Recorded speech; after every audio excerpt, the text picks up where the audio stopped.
Hi everyone, this is the Grand Duke Dmitri Diary Series 1921. I tried to move in a little closer so you can see this picture of Dmitri behind me with his son, Paul. And right in the corner there is his future doctor at the Swiss sanatorium, Gustav Maurer. All right, so heading into a busy week, into the Christmas week, and maybe it's not a great idea to post these, upload these during Christmas week because people are so busy, but what the heck, I'm going to go ahead and do it. So trying to stick to the new format that I talked about yesterday. We have the recap for the previous diary entry, which is the 24th of February. It was a pretty uneventful one. Dmitri met one new person, a Danish fellow, and he had a chance to talk about Marie-Louise, not with Marie-Louise, but about Marie-Louise with Countess Bernstorff, who appears to have been Marie-Louise's aunt. And it ended with a party at Audrey Parr's house, which went until the very wee hours, almost beyond the wee ones and into the regular morning hours. It went so long. As for introductions, today we have another new person, but again, like the Danish fellow, a person that I know nothing about. He was the Spanish envoy or ambassador or minister to Denmark, and Dmitri gives us his name in Latin letters. Whether it's spelled correctly or not, I don't know, but Aguera, he spells it A-G-U-E-R-A, and despite my best efforts to find out who was the Spanish minister to Copenhagen in 1921, I wasn't able to. So the other people who will be making an appearance in this diary entry, there are quite a few. Grand Duchess Ksenia, her partner, so to speak, Sergei Dolgoruki, our old friend Olga, Marie-Louise, of course, the Marlings, and Countess Mengden from Dmitri's childhood. Old Gustav. Now, who was Old Gustav?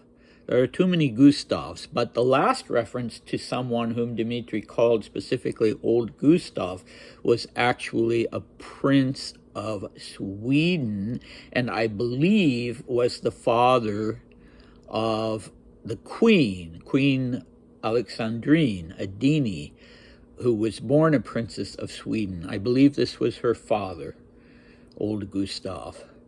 And one note, so that it won't be confusing when I read the diary entry, I'm using the Russian word kater, which I think the correct English translation would be cutter, so a kind of ship, a kind of boat, I should say.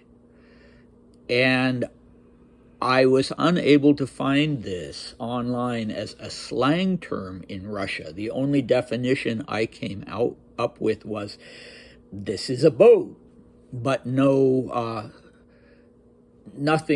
saying that it was also a slang term. But it's pretty clear that Dmitri here is using it to mean hangover. So that's the word that I'm going to use. Okay, so onward to the diary entry itself. It's the 25th of February, 1921, of course, a Friday, in Copenhagen, and Dmitri is staying at the English mission. I got up after yesterday's party quite late and with a mild hangover. Obviously, I got a little drunk the night before. Ksenia, Seryoja Dolgoruki, and Olga all came to lunch. Afterwards, Seryoja and I went into a separate room and spent about an hour and a half in deep conversation. Seryoja is surprisingly sympathetic and grasped quite well that I wanted to speak to him. I partially poured out to him some of my thoughts about the absurdity of the life I've been forced to live this whole time.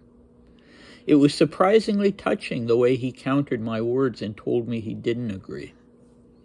I explained to him my theory that even if I was actually called upon to play some special role in Russia, it would not be soon. And meanwhile, I was spending my life in truly stupid anticipation of something unreal.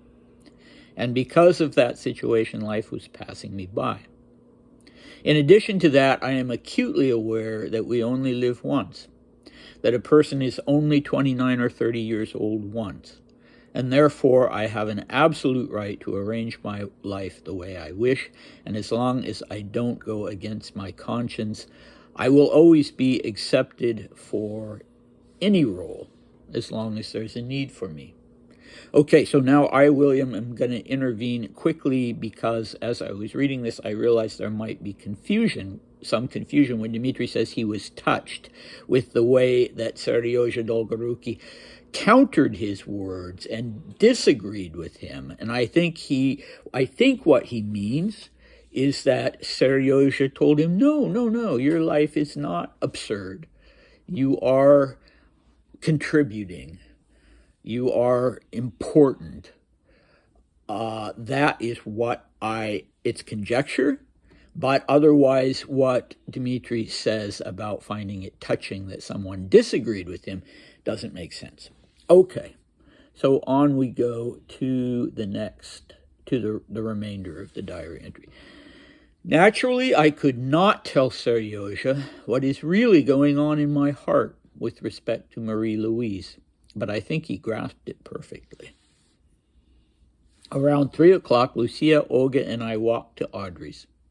She had just gotten up and swore that she felt great after her party of the night before, even though the guests had left around 6 o'clock in the morning.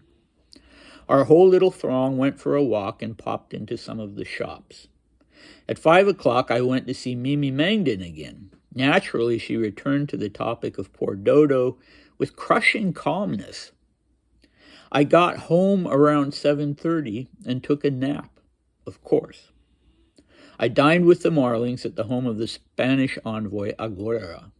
Old Gustav was there, so we were asked to wear our decorations. Marie-Louise attended. She had already recovered from her cold. Afterwards, some of the guests played bridge, but I spent almost the whole time sitting with Marie-Louise. The more I see of her, the more I like her. That is really awful. The Marlings and I left very early, fortunately, so I was home by 1:30. Charles Murray and I then sat together a little while, sipping whiskey and soda, and I didn't get to bed until around 2 a.m. Okay, as far as the any historical observations about this diary entry? Well, I mean, for someone who is specifically interested in the Romanovs, it continues to be interesting that Dmitri is a claimant to the throne, and it's interesting what his assessment of the situation in Russia is, i.e. that nothing is going to change for quite a long time.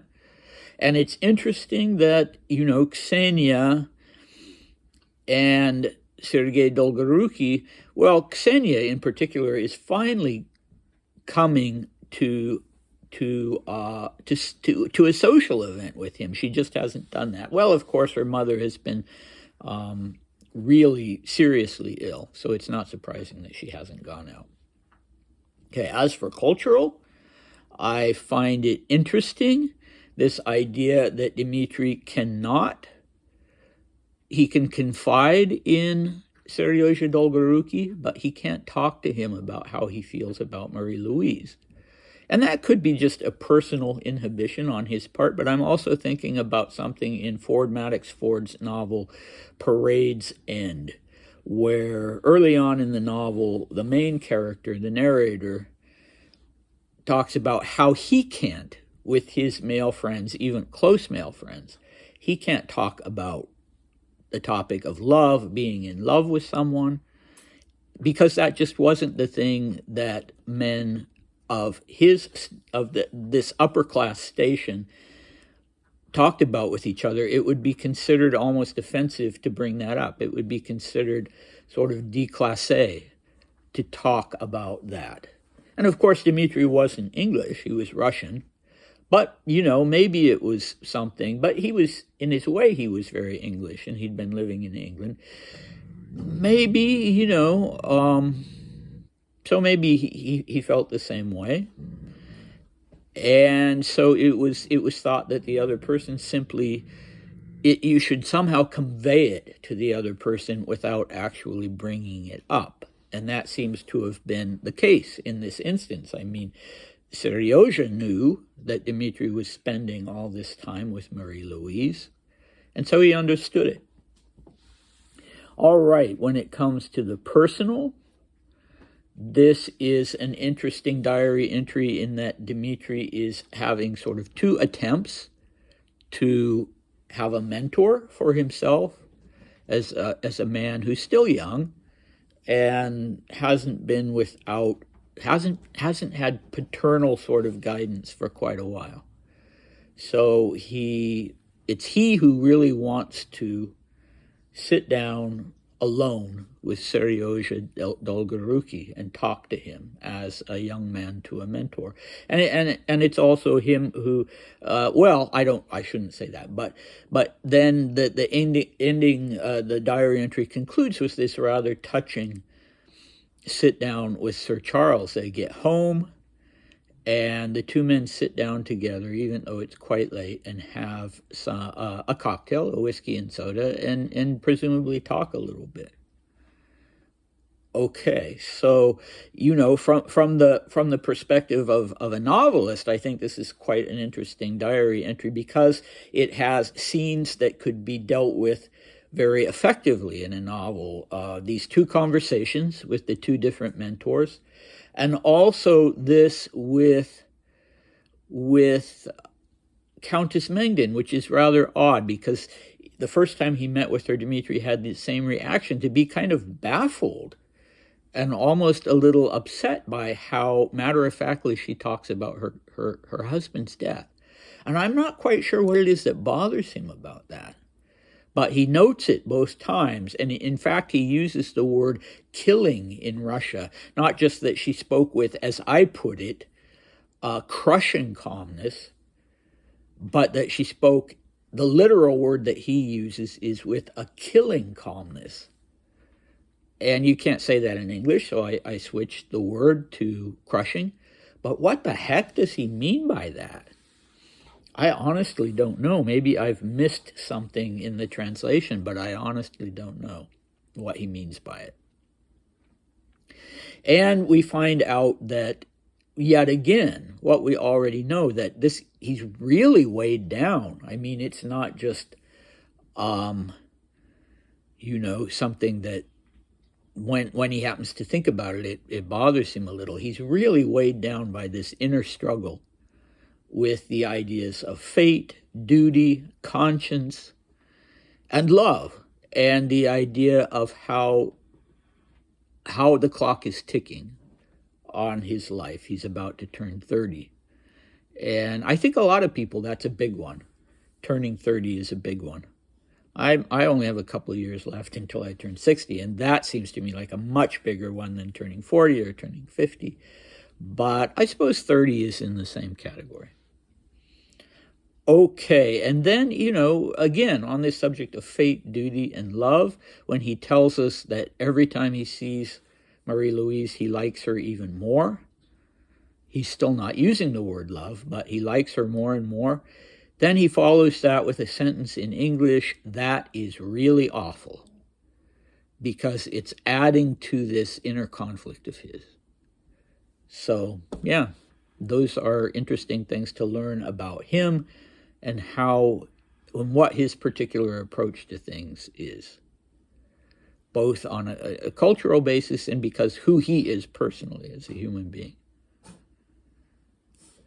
All right, so as for the linguistic, there's only one thing I thought I should point out because you've become familiar with it, is that he uses the word sympathique a lot. Sometimes he uses it in the French form.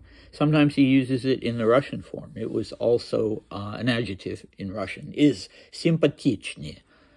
And you have to be a little careful because in English, the word simpatico doesn't have exactly the right meaning. Simpatico as we click, we don't have any conflict, I guess. But sympathetic, if you, probably in British English too, but in French or Russian, if you say this is a sympathetic person, you don't mean it's a person who has sympathy. You mean it's a person who you're drawn to because of their personality, and they strike you as a good person, as a nice person. So that's what is meant by sympathetic. And so I would like to use the word sympathetic. When Dmitri uses sympatichny in Russian, I would like to translate as that is sympathetic. This is a sympathetic person. But I'm afraid it would be too easily misconstrued for American listeners or readers. So I'm of two minds about that. Anyway, preview. So tomorrow we'll have a shorter diary entry, and it will mainly center on a dinner given by the Russian envoy, ambassador, whatever you want to call him, to Copenhagen. Meyendorff, we've met him before, and he's giving a big dinner for Dmitri. And there will be lots of interesting people there. There will be people there from the Russian community whom we haven't met as yet, some significant people, and some from Dmitri's childhood, some from that period in 1906, 1907, when he was writing his diary. If you watched those videos on those diary entries, you'll recognize some of the people who are at this dinner. All right, so I hope you'll come back for that one, and I'll see you next time. Bye.